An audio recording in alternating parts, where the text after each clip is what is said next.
30,000 ఎకరాలల్లా Bharat future city అని ఒక గొప్ప నగరాన్ని నిర్మించాలని ఎయిర్పోర్ట్ నుంచి మెట్రో రైలుతో పాటు పెద్ద హైవే కారిడార్స్ వేసి ఈరోజు ఒక నగరాన్ని మనం నిర్మించుకోబోతున్నాం. ప్రపంచంతోనే పోటీ పడే నగరాన్ని అక్కడ స్పోర్ట్స్ యూనివర్సిటీ, అదేవిధంగా ఆర్టిఫిషియల్ ఇంటెలిజెన్స్కి సంబంధించిన ఇన్వెస్ట్మెంట్స్, అదేవిధంగా ఫార్మా కంపెనీలకు నాన్ పొల్యూటెడ్ ఇండస్ట్రీస్ కోసం, ఐటీ కంపెనీల కోసం, అదేవిధంగా ప్రజలు నివసించడానికి అవసరమైన ఒక్క గొప్ప నగరాన్ని ఈరోజు అక్కడ నిర్మించుకోబోతున్నాం.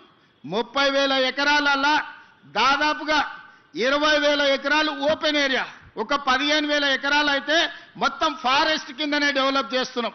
ఎందుకంటే ఈరోజు కాలుష్యం లేని నగరాన్ని నిర్మించాలి, నెట్ జీరో సిటీని నిర్మించాలని 30,000 ఎకరాలల్లా దాదాపుగా 15,000 ఎకరాలను పార్కుల కిందనే వదిలేస్తున్నాం. మిగతా 15,000 ఎకరాలల్లా రోడ్లు ఇతర అభివృద్ధిని చేసుకుంటూ ఒక గొప్ప నగరానికి ఈరోజు ప్రణాళిక చేస్తున్నాం.